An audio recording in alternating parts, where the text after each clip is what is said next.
Когда я думал продать свой фотик, один из моих друзей написал мне: «Аман, твой фотик это типа S-класс», и в моей голове загорелась лампочка. Это же гениальное сравнение, где я могу в одном видео сравнить всю линейку Canon с машинами. А мне приходилось смотреть по 10-15 видео, чтобы разобраться в нескольких камерах.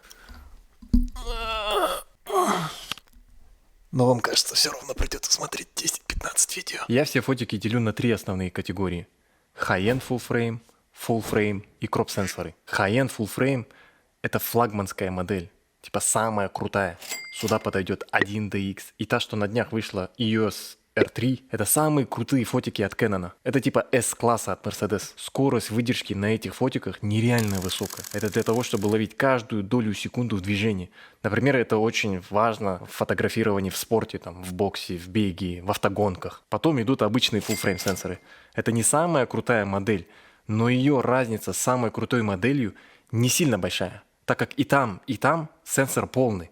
Разница будет только в мелочах, которые необходимы профессионалам в определенных условиях. Сюда подойдут фотики 5D, 6D, мой EOS R, RP, R5, R6. Обычные full-frame фотики — это типа Mercedes Ешки. Она не мини S-класс, а полноценный седан.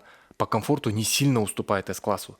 Точно так же и эти фотики. Они достаточно хорошие, и их нельзя назвать полупрофессиональными. Это полноценные профессиональные фотоаппараты. Кроп-сенсор, здесь уже чувствуется разница, так как сенсор уже меньше. Для них специально выпускают бюджетные объективы, но и дорогие тоже подойдут сюда, которые изначально создавались для профессиональных камер, только кадр будет немного обрезан. Здесь очень много моделей: 70D, 80D, 90D, 800D, 1000D, 2000D и еще EOS M5, M6, M50, M200 и, может быть, я еще и другие здесь не упомянул, да? Это типа C-шки, спорт-седана, и у него не стоит в приоритете комфорт, как, например, у S-класса. Также и у этих фотоаппаратов в приоритете доступность и легкость. Вот эти все 3 вида могут быть с зеркалом, зеркалки их еще называют, а могут быть без зеркала. Например, вот эти фотоаппараты — это с зеркалом, а вот эти в их же категории, но уже без зеркала. Это типа двигателя в машинах. С зеркалом — это типа машина на топливе, старая школа, да? А без зеркала — это типа электрокары. И у каждого из них есть там свои плюсы и минусы. Вот эти все 3 категории фотоаппаратов, там high-end full frame, crop sensor и просто full frame, Canon в первую очередь позиционирует как фотоаппараты, не видеокамеры. И поэтому